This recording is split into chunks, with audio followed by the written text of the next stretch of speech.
Good morning, physical therapy business owners. Welcome to PT Breakfast Club, where your daily dose of PT business wisdom gets served hot and fresh. Today, I'm joined by my partners in crime, Dave Kittle and Tony Maritato. Tony's here to break down why wait lists might be the worst thing since dry needling with your eyes closed, and why cash pay could be your ticket to smoother operations. And let's be real, if a service can wait 6 weeks, how necessary is it really? Plus, Tony's got a few choice words about pre-admission questionnaires. Spoiler alert, he's not a fan. Meanwhile, Dave's ready to drop some gems on how to handle the dreaded "do you take my insurance" question without losing your cool. And yes, we're going to talk about a social media post that has us all questioning how much paperwork is too much. The answer is any paperwork is too much. This is PT Breakfast Club. Good morning.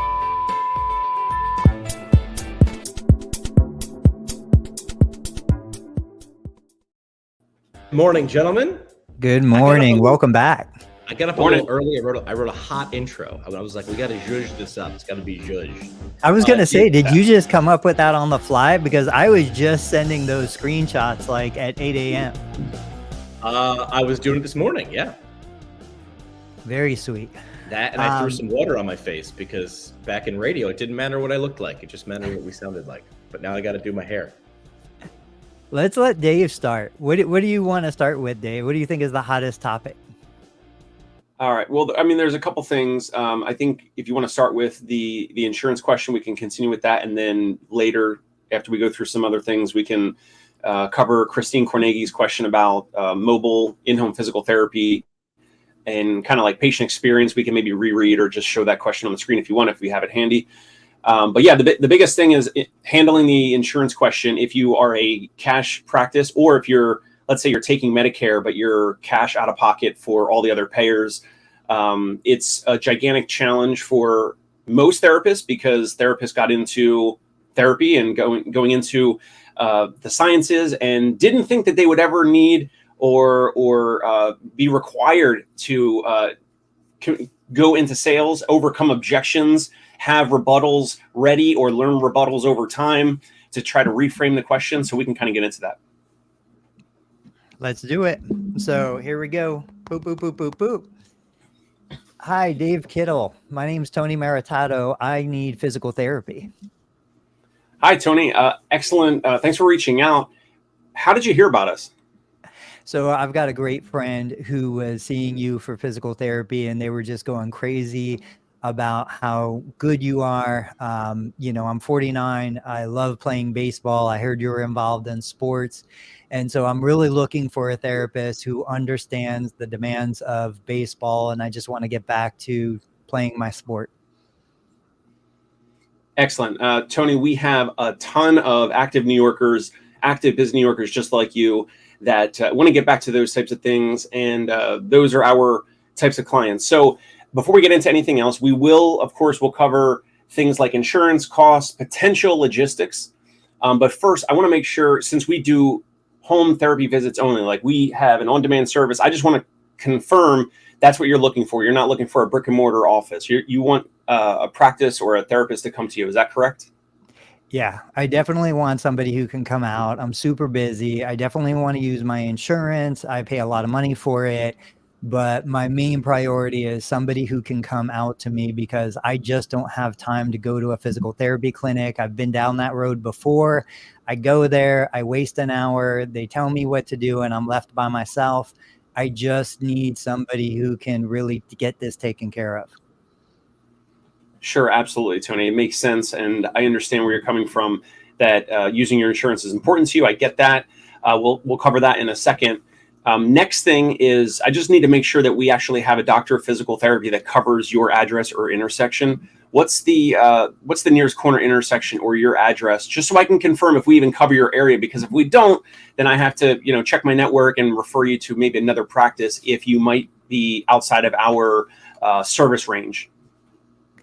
Sure. So I'm on the corner of, I don't know what the addresses are, 105 and 22nd. Perfect.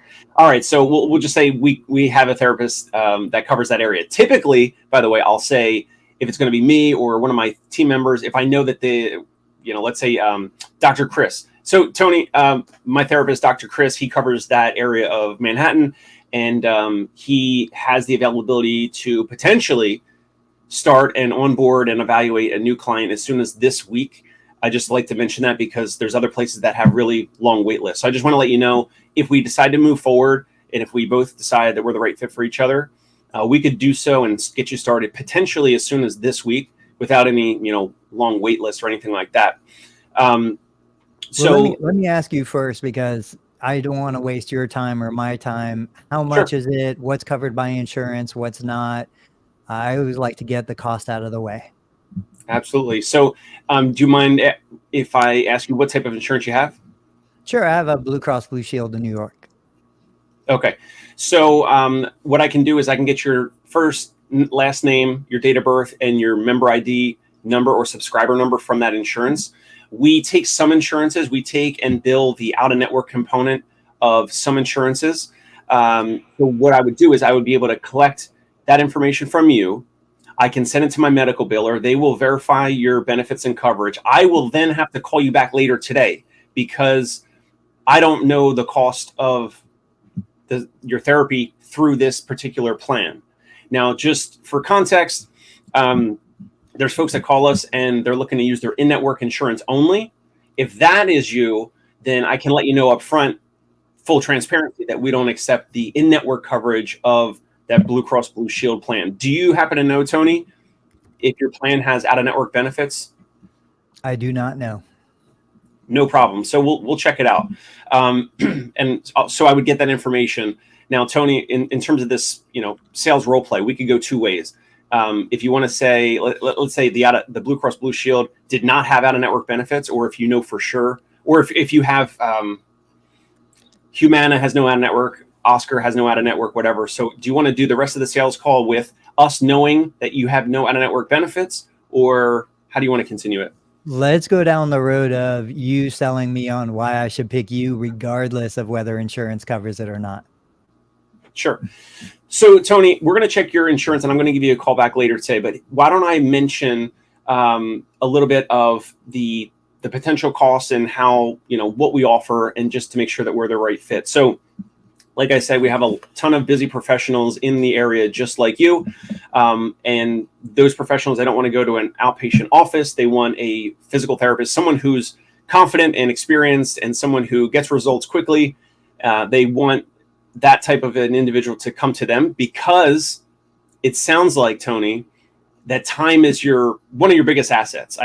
You might have a family, you might have other things going on, but our other New Yorkers that live in Manhattan and Brooklyn, they want someone to come to them because time is their biggest asset. So in terms of your situation, that's what we want to focus on.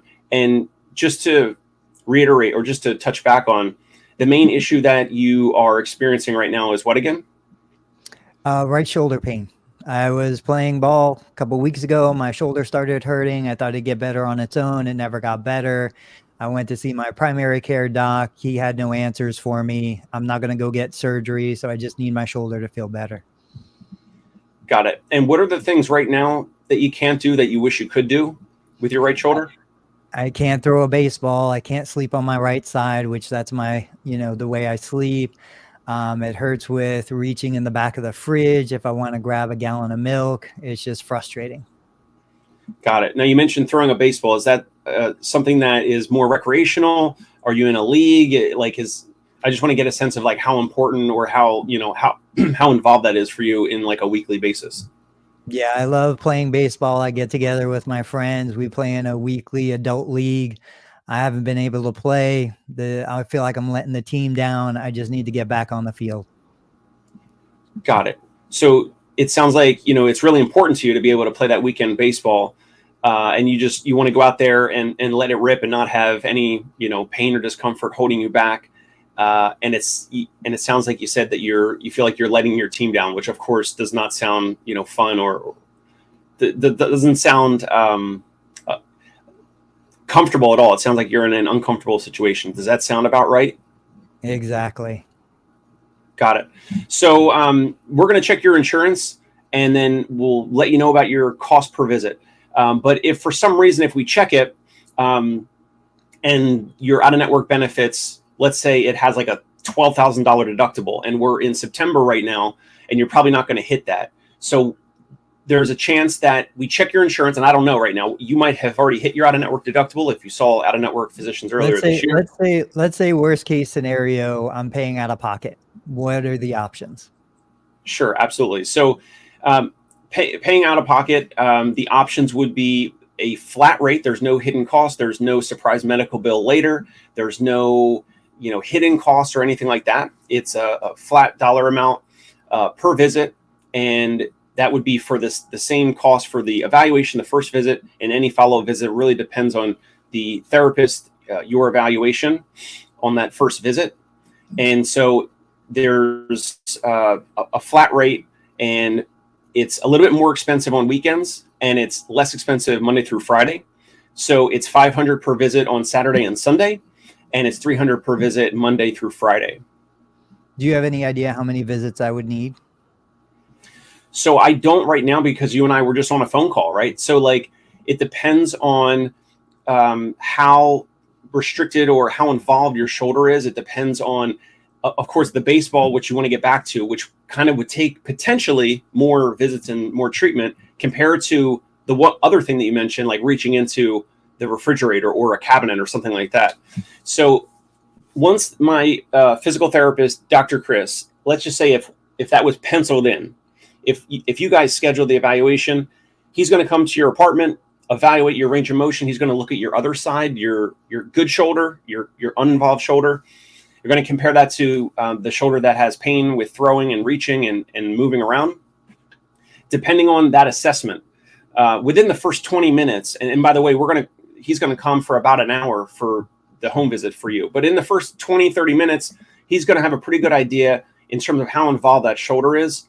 And that he'll let you know personally, and right there on the spot, he'll let you know if he thinks it's going to take, 3 visits or 10 visits or 15 visits. It really depends on that first visit. Well, how about I book the first visit and then we decide after that what we're going to do next? Sounds great. There's no downside to that. There's no, we're not pitching you a package or anything like that. There's no contract to sign. So you absolutely can try out the first visit, schedule it, see if you like it, and we can go from there. Awesome. Boom. Let's book it.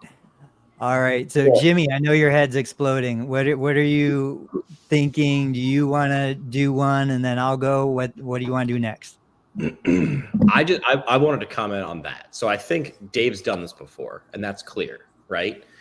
I don't know. I still feel like you're using too many words. I feel like you brought up a few things that I don't even know if that I would have objected to, right? Like I'm trying to think, like if I were paying for like a high ticket item, or Tony called. He's like, I'm a baseball player. It sounded like he was like your ideal patient.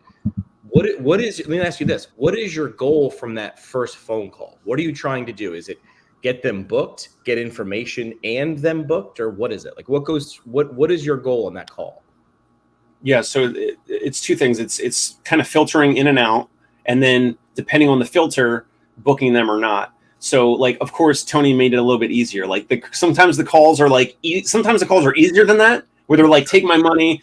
I heard you guys are great. I don't even care the dollar amount. Like, okay, what 300 or whatever. Oh yeah, fine. And then sometimes the calls are like more challenging than that. So Tony took a nice, even keel road there.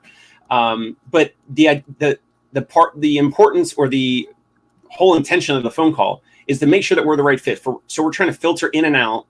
Are they looking for in-network insurance therapists only?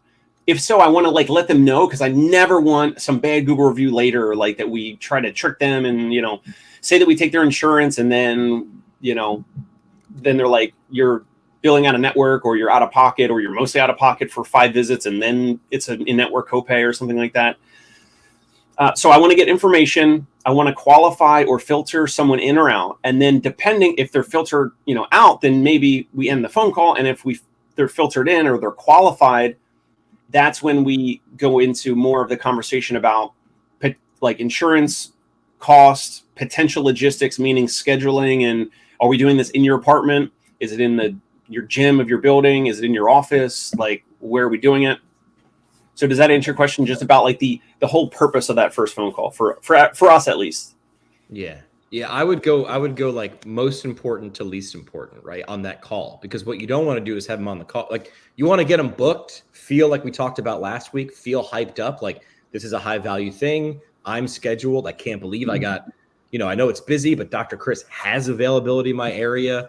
This is the right person for me. They have several options. I'm going to decide which route is right for me. Like, I feel like you brought up a couple of objections that I don't even know that I would have had. And now I'm like, hang on a second. So like, which one? Right? What'd you say? What objections did I bring up, or what? Yeah. So I jotted down some notes. So it was, now I can't find them. Oh, you talked about cost twice, but then gave me a lot of things of what you'll do and why you'll do them. But Tony never brought up a concern for that. Hey, listen, you got to understand. So, I mean, I'm not saying like maybe you don't do that normally, but that was the thing that I heard, which is like, this costs this. Car dealers are great on this. You call a car dealer, they don't tell you what it costs, right? Because it depends. But they're able to say, okay, we're going to figure that out. We have lots of options. We're going to make sure that we're going to find the best payment option for you. Sometimes it's insurance, Dave. Sometimes it's cash, period.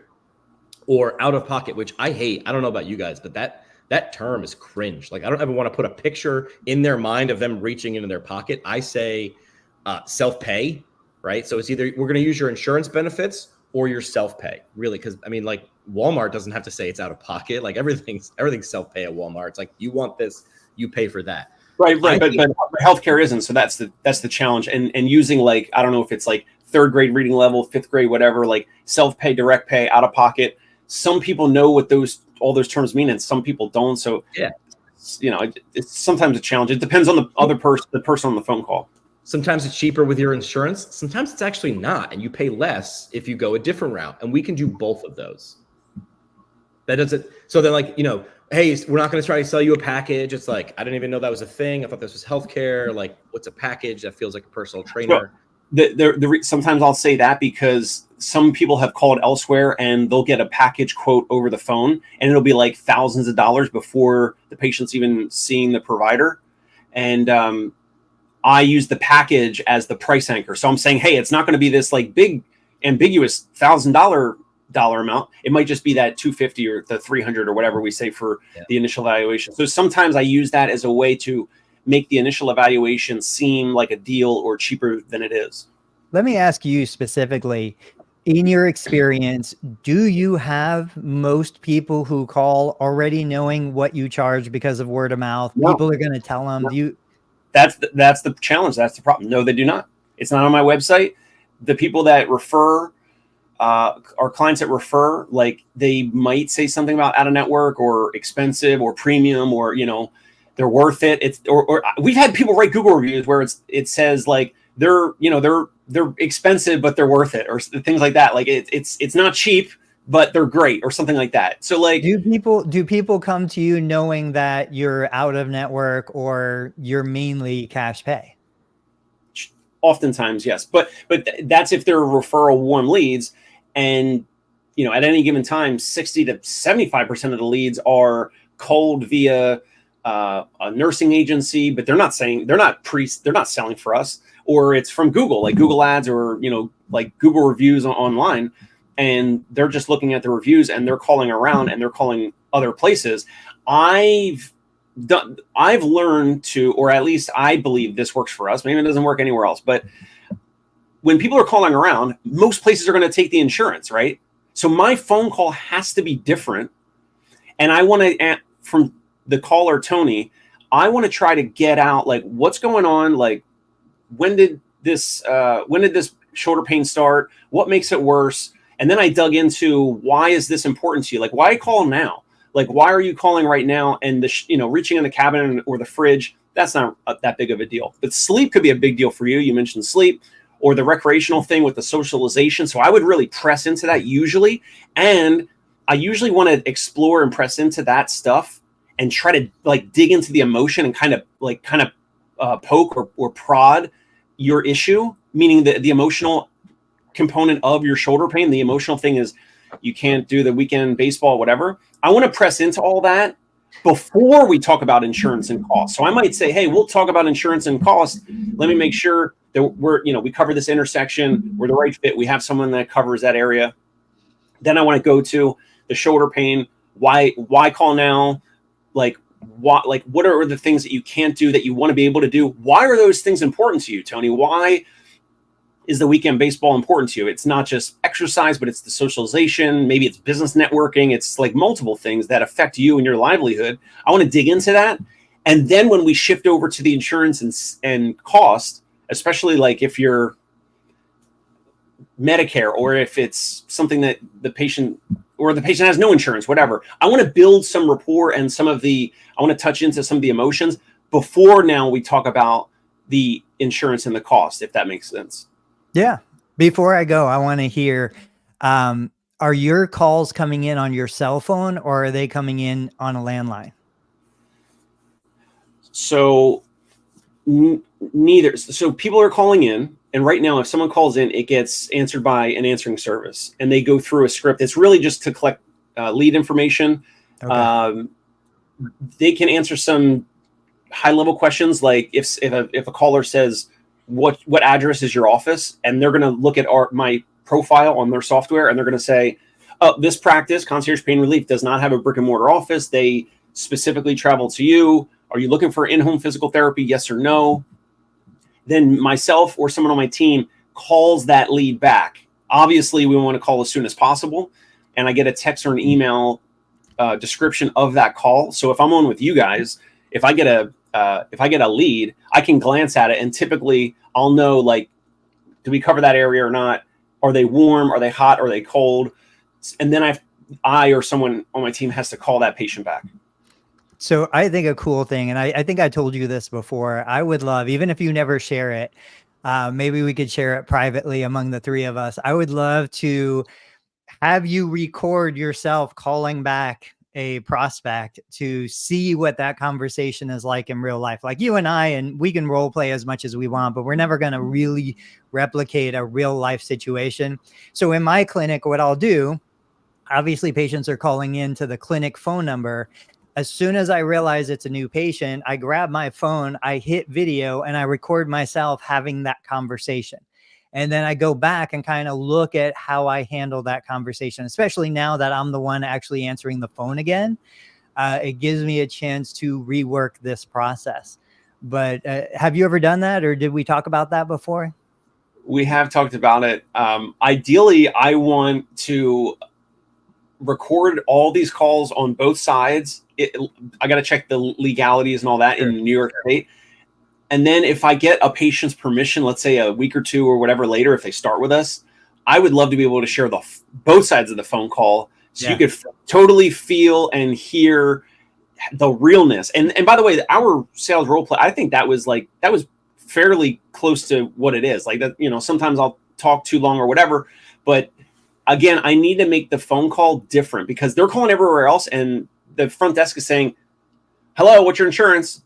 Yeah. Before they even ask, like, oh, hi, what's your name? Oh, hi, Tony. How are you? So I want and need my first intro phone calls to be, and when I say intro calls, it's kind of the second call. They're calling in and then they're told that someone on the team is going to call back. And if I'm busy, I might text them and say, hey, we're going to call you back soon, but we cover your area. We specialize in that shoulder issue, whatever. What we did was fairly close to like a fairly, average phone call for us. Sure. All right. You guys want to move to the next topic, or Jimmy, you want to be the patient and I'll handle the call? Oh, I am yeah. I mean, I can do that, but I wanted to hear about your documentation gripe and the PT intake paperwork, because to me, that seemed to be a hot button when I mentioned it. So this is where, so we're switching topics. New topic on the screen for those of you watching on YouTube. Evelyn had shared this in my group. She said, how many pages is your new patient intake packet? Right now, we have so many pages. I feel like they're pointless and painful. I hate it. Patients hate it. I want to make mine more condensed. Extra credit if you're willing to share.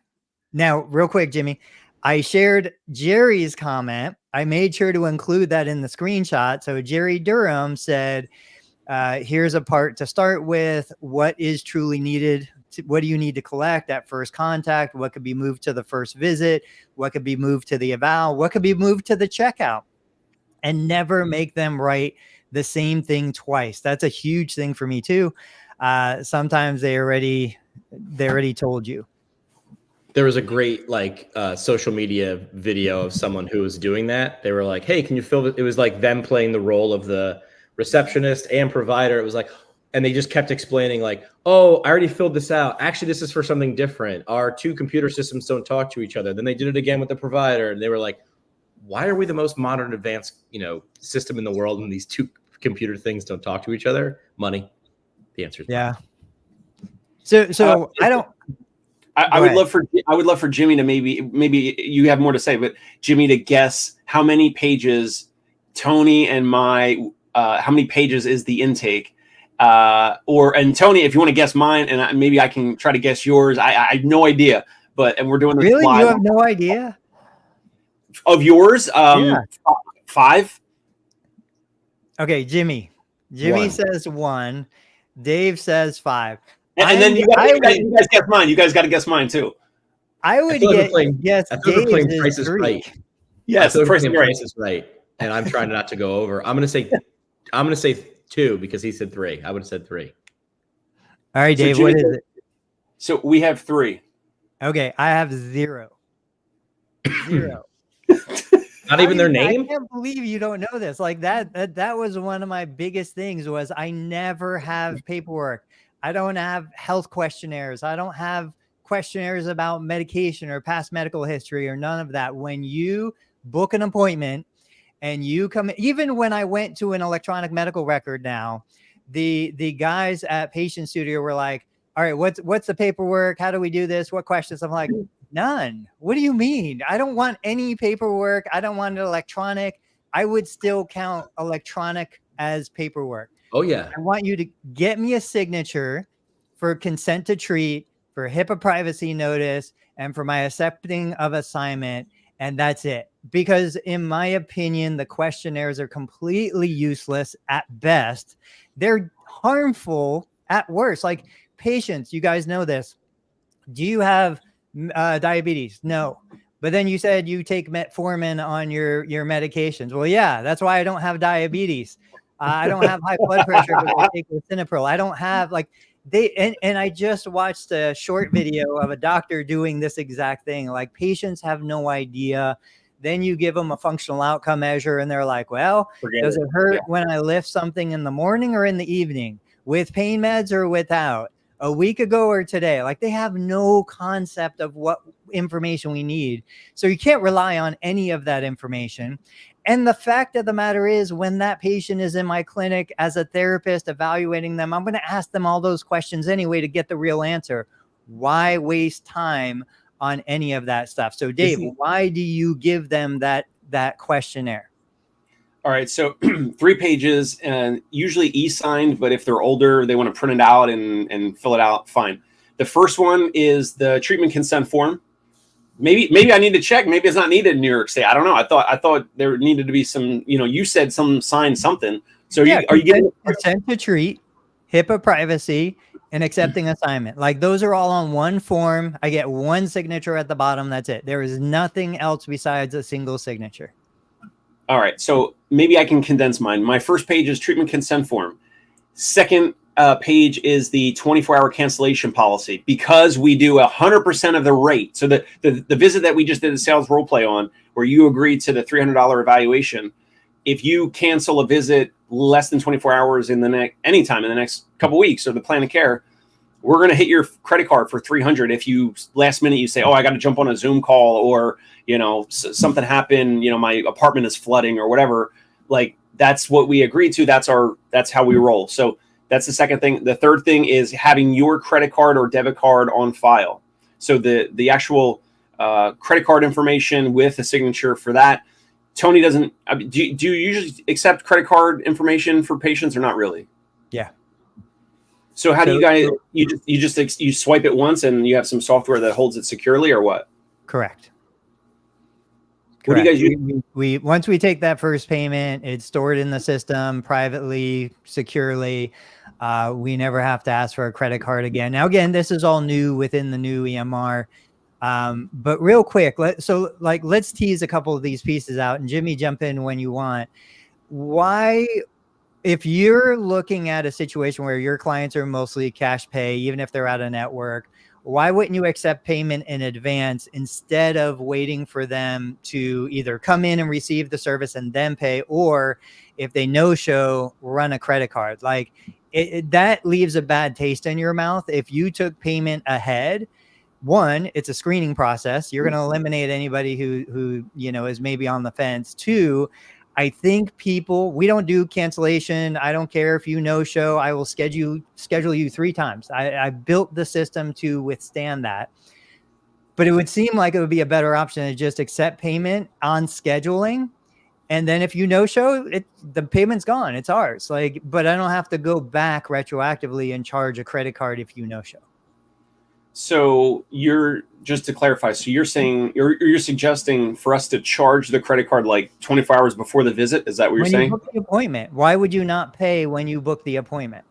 And then you have a money back guarantee, and if for some reason they came and they weren't satisfied or something didn't go through on your end, you give them back the money. But the idea is you pay at the time of booking, and then if they no show, that appointment's already paid for. Like it's gone. You lost it. Haven't done it. That's kind of like a middle ground between charging after or doing the evaluation and then pitching you like a 8 visit package or whatever. Then I have potentially, if you put all the money down, then I have 8 visits worth of cash up front. And then if you no show one of those, then of course that just gets removed out of the package. The digital punch card. The thing you're saying is kind of like in the middle. I just haven't done it. I like it. Of course I like it. Once they book, that could work. I just haven't done it. Jimmy, so it's like 50% off or 2 for 1. It's effectively the same thing. What are your thoughts? Yeah, I would have no problem doing it. I mean, I'm thinking about, I always try to go for parallels, and I'm thinking when I book an appointment to get my hair cut, which is as infrequently as possible, I don't pay in advance, but it says there on the 1-page intake, which is just me scheduling myself, hey, listen, if you don't show up, you're going to get billed for it. I have not shown up once, and he was like, don't worry about it. But it does do something to me. It's like, dude, I'm locking this up. This guy's going to be standing there for an hour. If I don't show up, I better show up. And I'm understanding I'm making that commitment. And I live in a town that's not economically advanced. There's no rich people in my town. But what he's trying to do is trying to make sure that he's not standing there 3-4 hours a day. I know we'll go back to paperwork, but just finishing this point, I think it's crafting the experience and the expectation. So if I book an appointment and I no show for that appointment, I didn't pay. Now I'm going to get penalized, which I kind of know I'm going to get penalized, but I think there's a subconscious response to that to be like, Dave is such a jerk. I can't believe it. I'm never going back. And you lose the entire thing. Whereas if I go into a restaurant, right, and this is a parallel, I order my meal, I eat my meal, I feel great, and then I pay the bill. That's typical. But if I buy something through an app at a fast food, I'm paying when I order the food, and then I go and I receive the food. If I book an appointment and I pay at the time of booking, that secures my appointment. That gives me guarantee that this is there. If something happens, I know I'll get a refund if the provider doesn't fulfill their commitment. But it's like now, one, I'm paid in, I'm vested. I'm more likely to attend that appointment. 2, even if I didn't attend the appointment, I already paid. I already know that I lost that money. It's not really like I have this guilt feeling. I feel okay missing the appointment because I already paid for it. Whereas on the other side, when I'm paying retro or getting penalized for not showing, now it creates this sense of guilt. And I think that's why most people, they feel guilty, they feel bad, and they feel ashamed, and then they never come back. So it's just something to think about. It's just Well, I'm sorry. That's why Jimmy's barber let him slide on that one time, because the barber wants him to continue to come back, and he felt a little guilty, felt a little bad. And that's a standard, everybody does that. We have this policy, and then we're going to give you a freebie on the first one. And, I owe him one now because he was but nice. Back to the paperwork. Honest question for you. Okay, so aside from the signature pages, are you getting past medical history? Are you getting questions answered like, when did this start? What's your medications? Any of that stuff? No. Okay, so your paperwork is just signatures. Correct. So, I mean, that's not bad. I definitely think you could condense it into one single signature that covers that. But I know Jimmy, you've taken your dad, I'm sure, to appointments. I'm sure you've had piles of paperwork. What's been your experience? Yeah, I mean, they're going to re-ask me those questions anyway. I have a degree in physical therapy, so I'm sort of educated, right? I'm paid attention to most of the classes. But even then, I don't know how to answer, or I don't really understand this question, so we're going to go through it anyway. It feels better when I make sure the answer is right. So why don't you ask me, and then I can ask a question, then we get the right answer, instead of me sitting there awkwardly answering these questions in a lobby. I mean, I thought I was here to get the answer, and I thought you have expertise. Why am I doing your homework? It feels weird to me. It's always felt weird to me since I was a kid.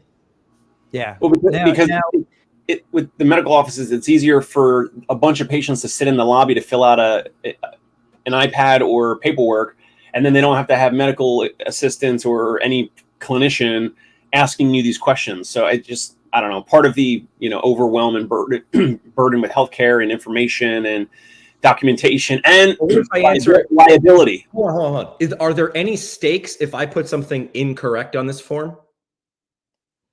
I don't think anybody even looks at it half the time. Right. Like, that's my thing. There's no stakes. Then is this an illusion? Like, I'm okay with illusion. Yes. Like, I'll at least understand it. Is this an illusion of seriousness? Like, yes. Seatbelts on airplanes. Like, this is the illusion of safety, right? All right. Now, so here, just like we talked about Dave's policy on, charging somebody for a no-show, retroactive, or after the fact, how can we turn this into a positive experience? How can we use something like this to our advantage? What is one of the number one complaints that you hear patients say about other therapy providers? One of them is, I went to therapy and the therapist had his face in the computer the whole time, right? We've all heard that. So now we look at this and we say, okay, how can I use paperwork to my advantage? Well, let's just say I want to use a functional outcome measure, the lower extremity functional scale. I would never give that to a patient before we started the evaluation, ever. Patient comes to the door. We initiate the interview. My evaluation started before that patient ever walked in my clinic. I am collecting information. Can they get from the parking lot to my front door? Okay, I've got information about their mobility. Can they turn the handle? Can they come into my clinic? Can they push the door open? Can they stand at the reception area? Can they navigate cognitively getting the right insurance card and the right driver's license? Like, all of these things are part of my initial evaluation before we've ever done anything. And then if I can hold on to that lower extremity functional scale, maybe I'm 10, 15, 20 minutes into working with the patient. Now I need a little bit of time to put this information into the computer. That's when I give them the form. Now I'm like, hey, here's a form. Your insurance company requires that I have you fill out this form. It's 20 questions. Just circle the score that applies to you. Answer it to the best of your ability. Don't overthink it. Just give me an answer.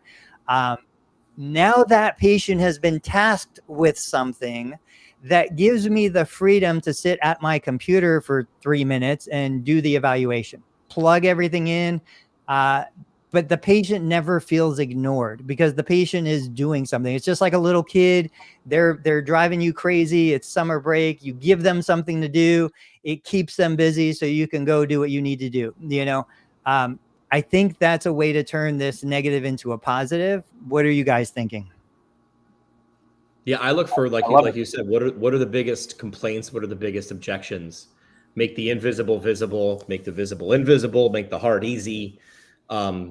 So take a listen, right? Not being able to get scheduled when I want. If that's an issue, have them self-schedule. Like, it's 2024. If you're not willing to invest in in closing or removing objections, that's one of them before they ever get to you. So I would sit there and do what Tony suggested in terms of recording your phone calls. I'm telling you, you listening to yourself talking to someone on the phone about booking at your clinic will be the most uncomfortable 20 minutes of your day. And we did it twice a week, every week in radio, and it sucked and it never got better. Even when I became the boss, I didn't like doing it, but it was the one singular thing that made us better on air. And I'm telling you, this will make you better, and it's necessary. It was nowhere in the PT school syllabus. It's necessary.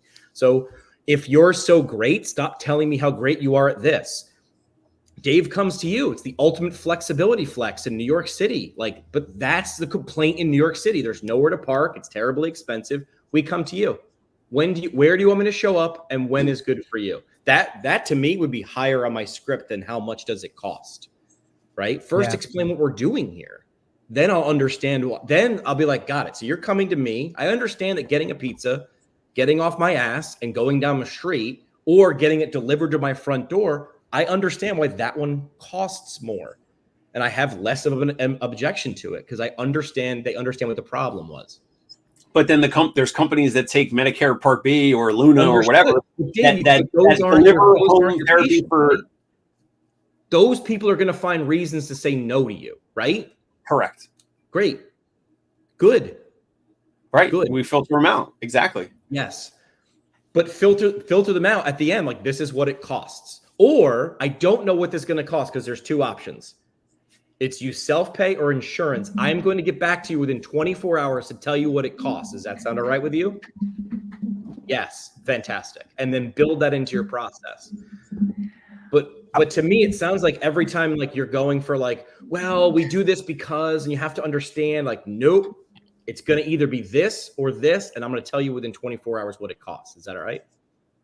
So I want to push my other topic, profits over patients, to Thursday, because I want to talk about Dave's last topic, which was the question that came in, I think, last week.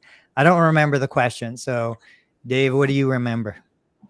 Yeah, Christine Carnegie. It was something around, her question was, she's doing like a mobile concierge home visit side hustle. And she was asking about like the patient experience, whether it was like playing some music that the patient likes. Wasn't that part of the question? Or kind of like, how do you enhance the patient experience?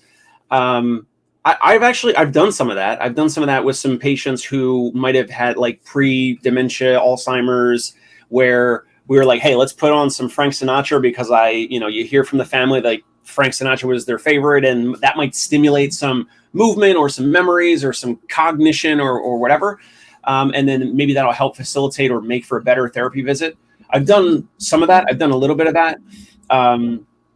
In terms of the ultimate patient experience, the one thing that we try to do is, again, like I mentioned on the sales role play with Tony, like I want to ask why now, if someone is 60, 70, 80 years old, assuming that they're scheduling it, they're calling us, they want us to come.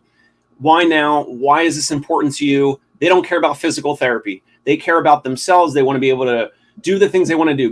Go to the grocery store, walk on the beach, pick up their grandchildren, go travel to Europe or wherever. Like whatever they want to do, we reiterate those things all the time. So let's just pick one thing. Let's say we have a client who in 8 weeks is, we had this recently. We had a client who was going back to Stanford University for like an alumni weekend or whatever.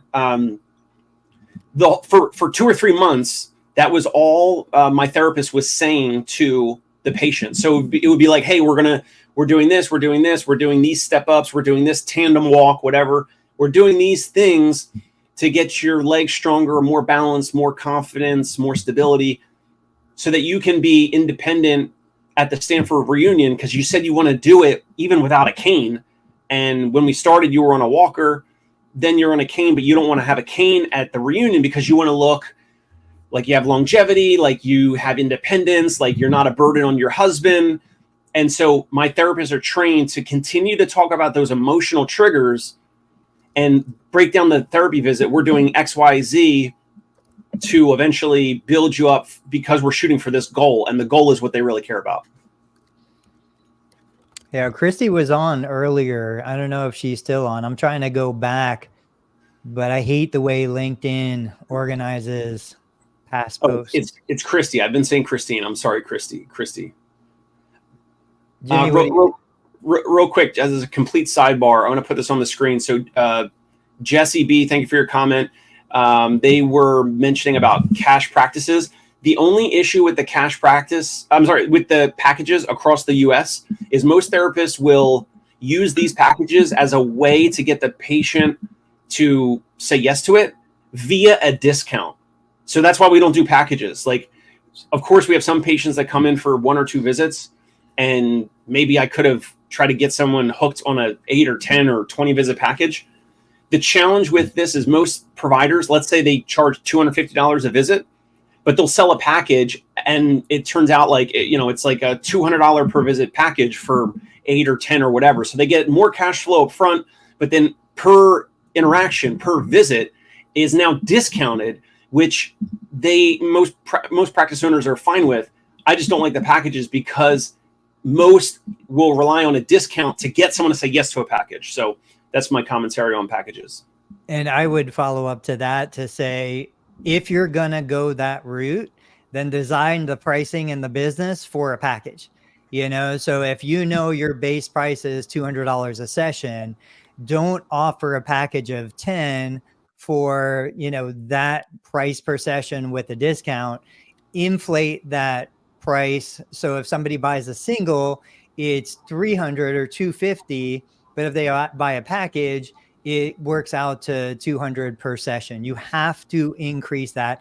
You also have to understand what is the whole purpose of a package, really. Like Dave said, it's to get the money up front. What are you going to do with that money up front? If you need that money to run ads, to drive more referrals, to bring in more customers, awesome. It's an investment. You're paying a price.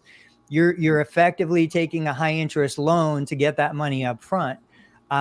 When I was doing a lot of this, I used to sell 10 sessions, you get a 10% discount. I hated that.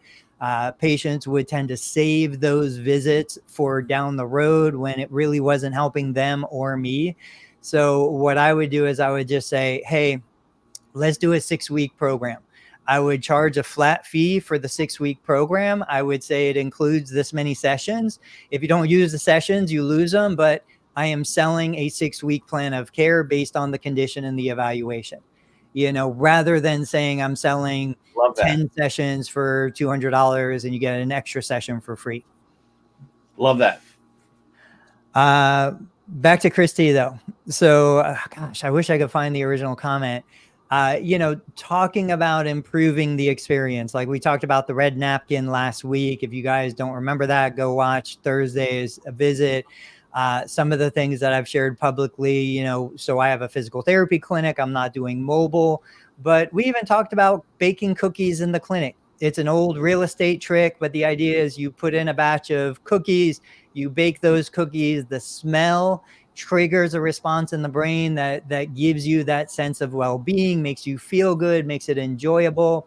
One of the things that I do is I make sure, even if I wasn't getting paid, I would make sure I have other patients in the clinic. Nobody wants to walk into an empty restaurant.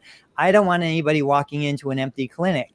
So I'll have patients that are they've been discharged, but they're great socially. They connect with other people. They build the community. Even if they're on, quote, scholarship, they're coming in 2 or 3 days a week just to hang out and socialize. We take patient volunteers who are looking for something to do so that there are other humans in the clinic. And last week I said, look, I will introduce those new patients to existing or past patients so that they can sell and the service and build the relationship for me, like all of that. Now in a mobile setting, you're like, all right, I'm going to get some pizza smelling cologne and wear it. I don't know. You do something to improve, bring smell in, bring sound in, bring those emotional triggers to really have impact. I have something else for Christy with the whole patient experience thing. So we kind of have a little bit of a spectrum in terms of like different clientele. For example, on the orthopedic busy professional side, they have knee pain, back pain, neck pain, They are sometimes not necessarily rude, but they're like, they could be curt. They could be kind of, right down to like, they want to do the therapy, but they're not like, there's not a lot of warmth, right? So those folks, like, that's one type of clientele that we have. But then the other clientele, like 65 plus, maybe they live alone, maybe they're a little lonely. And like, over the years, like, I'm trying to leave for my next patient and they're offering me, coffee or tea or food or lunch or whatever. And so what I've done is for those clients, like, they'll order pizza, whatever, like all this stuff. And sometimes it slows me down in my day, but the times where I have extra time, I would stay. I've done this for over 5, 6, 7 something years of doing this with this certain clientele who need the extra time, or if they have a pizza place nearby and for months they were buying me pizza, I will go pick up some pizza on my way there. They don't even know it. I come in with it and it's like, it's a big surprise for them. They're surprised and they're like happy that I'm bringing something because it's something that they didn't expect, even though it's a simple, couple slices of pizza from across the street. Those are the things, Christy, that I'm sure you would do anyway. For us, it's like we only would do it with the one side of the clientele. For all of our clientele, though, with the holidays, with like around Christmas, New Year's, Thanksgiving, whatever, we're sending out cards. We're sending out pictures of like the family. Now this year it's going to be with our son. And it's like low branding, low like business branding. And it's more of like relational, like here's us with a couple pictures, like in France or Germany or like wherever we went. We send that to everyone and that gets great response. We'll have patients that haven't hit us up in 12 to 18 months and they'll text us like, hey, we got your holiday card. You guys look great. You look healthy, whatever. And it's more about the relationship and then less about the business and the practice name. And if they want to contact you to reactivate, they'll do so. It's a subtle reminder. It's part of the relation part and less about the business part. Yeah, I saw a great post as I sit here and listen. I tried to listen a lot more today than I talked. I don't know if you noticed that. I saw a great post and the woman was talking about artificial intelligence. And what she was saying was, I don't want AI to do any writing or create art or music for me. I want AI to do my laundry and my taxes so I can write and create art and make music. And I think that there's a space in the middle that we can create the things that we're talking about. Because we started talking about patient intake forms and how to e-sign things and how to self-schedule. I think we should plan to processize all the things that are not the reason we're here. Because Dave's talking about understanding what lights up an individual. That's not scalable. Good. Scale all the other things. Make your intake process as smooth as possible. Understand, get your pitch down to 5 questions, which, by the way, I've been taking notes and talking with ChatGPT. So now I have the 5 questions that Dave should ask in the order he should ask them and no more. So I just wrote a script for you, Dave. We can test it out. I'll take calls for you for a week. Let's do it. Let's do it next episode. My point is, use the computers, use the AI, use the technology. So then Dave can sit here and go, man, I was here last week and she mentioned how she got all fired up about that pizza. And I said, the best pizza in New York is actually not from the one around your corner. It's from Brooklyn. So I went ahead and did that. By all means, use your EMR or your EHR to give you a reminder 2 hours before that. So you remember to order the pizza so it's hot when you walk in. But remember that it's the intelligence, it's the human emotion that actually keeps people from coming back. Last thing I'll mention, Gary Vee told a great story about a guy who when he was starting winelibrary.com, and he was selling wine on the internet, which people thought it was dumb, never going to work. And somebody bought like $100 worth of wine. He went on their social media profiles and found out they were like a big Jay Cutler fan. So he went online and got a Jay Cutler jersey and sent it to him. And you know what happened, Tony? Nothing. Guy spent $100. He spent $250 to get a Jay Cutler jersey, shipped it to him. Nothing. ... 3 months later, someone puts in an order. He gets a call from his assistant. Someone put it in a $5,000 order. Was it the guy he sent the Jay Cutler jersey to? No. In the comment section of the order, it said, got your name from my buddy Steve. By the way, I'm a big Dan Marino fan. He told somebody. that was the stupid space. You can't process size that, because then someone listening is going to go, great. In your intake form, make it one question longer. Who's your favorite athlete? No, that's not it. That's not the moral of the story. The moral of the story was, how can you be different by not just asking the same questions? How can you be different by, hold on, actually being different? Turns out giving a shit is actually a difference. I had a patient from Switzerland years ago, and they asked me the most obscure, not obscure, like a European question. On the way to the visit, can you pick me up the newspaper and a bottle of champagne? And I was like, I mean, like, should you be drinking? This guy was like real older, and like had medical issues. And I'm thinking like, I'm fine with the paper, but like, should I be picking up booze? But I'm like, it's champagne. So I did it. I mean, he had already, been with us for a bunch of visits and was paying like the high dollar amount. So I did it. And because his wife was working for the UN, she was super busy. And this is before, I guess Uber Eats and TaskRabbit or whatever, all these other things now. So I did it. And that's something, there's a little thing, but you think all of the in-network practices that are doing home visits do that? Not when they have 20 patients a day. All right, parting shots. That's not their job, though. Their job is to do 20 patients a day, not to give an exceptional service. And that's okay, because they understood the job. That's why they didn't do it.